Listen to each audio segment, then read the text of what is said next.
Hi friends, చూడండి ఈరోజు నేను మీకు నార్మల్గా ఆల్ఫాబెట్స్ లాస్ట్ పార్ట్లో కంప్లీట్ అయింది చూడండి.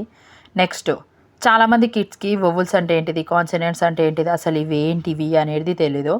ఆల్ఫాబెట్స్లో కొన్ని లెటర్స్ మనము బ్రీతింగ్ తీసుకుంటా చదువుతాం, కొన్ని బ్రీతింగ్ తీసుకోకుండా చదువుతాం. అయితే వొవెల్స్ సౌండింగ్ ఉండదు, సింగిల్గా ఉన్నప్పుడు వాళ్ళ సౌండింగ్ ఉండదు. వొవెల్స్కి డబల్గా ఉన్నప్పుడే సౌండింగ్ ఉంటుంది. ఇంకొకటి వొవెల్స్ ఏంటివి అక్క అంటే, నార్మల్గా ఏంటివి అంటే ఏఈఐఓయు వొవెల్స్ ఆల్ఫాబెట్లో. ఇవే ఎందుకు అంటే, ఇవి మనం ప్రనౌన్స్ చేసేటప్పుడు బ్రీత్ బయటికి చెప్తాం, ఏఈఐఓయు అలా. నెక్స్ట్ కాన్సనెంట్ ఏంటిది అంటే, కాన్సనెంట్స్కి నార్మల్గా బ్రీతింగ్ ఇన్ అవుట్ చేస్తూ చెప్తాము. B C D F G H I J K L M N P Q R S T V W X YZ.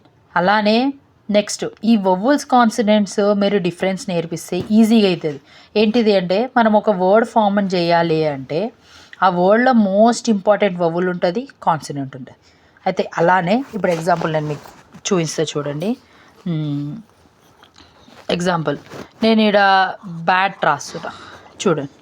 Bat అనేది కాన్సనెంట్, ఇది అనేది వొవెల్, ఇది కాన్సనెంట్. అంటే ఏంటిది, ఒక కాన్సనెంట్, ఒక వొవెల్, ఒక కాన్సనెంట్ ఒక దగ్గర ఫామ్ కావడం వల్ల మనకు వర్డ్ వచ్చింది. అంటే consonant plus vowel plus consonant. లేదంటే మీరు కొన్ని దాంట్లో చూసి ఉండొచ్చు, 2 లెటర్స్ నార్మల్గా ఈ వర్డ్ ఫార్మేషన్ అసలు వర్డ్స్ ఎడికైనా వస్తాయి. ఈ వొవెల్ ఇది కాన్సనెంట్ అని మీరు మీ కిడ్స్కి నేర్పిస్తే ఈజీ టు ఈజీ. అంటే చాలామంది రాస్తున్నారు, బట్ వొవెల్ కాన్సనెంట్ ఏంటిదంటే తెలుస్తలేదు. ఎందుకంటే నియర్లీ నేను కూడా నార్మల్గా ట్యుటోరియల్లో టీచ్ చేస్తాను కాబట్టి నార్మల్గా వొవెల్స్ అనగానే వొవెల్సా, అవేంటివి, అవి ఎందుకు అక్క, ఏబిసిలు వచ్చేసినాయి కదా చాలు అని అనేటోళ్ళు చాలామంది పిల్లలు ఉన్నారు. అయితే మెయిన్గా పసిఫిక్గా మీ కిడ్స్కి అంటే బేసిక్స్ తెలుసా తెలీదా చూడండి. కాన్సనెంట్స్ కూడా ఇవి 2 కంబైన్డ్ అయితే వర్డ్ ఫామ్ అవుతుంది. ఇప్పుడు నార్మల్గా చాలామంది పిల్లలకి ప్రాబ్లం ఏంటిది అంటే, వర్డ్ ఫార్మేషన్ చేస్తుంటే మాకు చదవడం రాదు, లేదా కొంతమంది పిల్లలు డైరెక్ట్గా రఫ్గా సైలెంట్గా రాసుకుంటే వెళ్ళిపోదు. చదవడం రాదు కంటే బి ఏమవుతుంది, బా. అలానే నెక్స్ట్ సిఏ కా. అంటే దీనిలో బట్ కొన్ని కాన్సనెంట్లో కొన్ని వర్డ్స్ ఉంటాయి.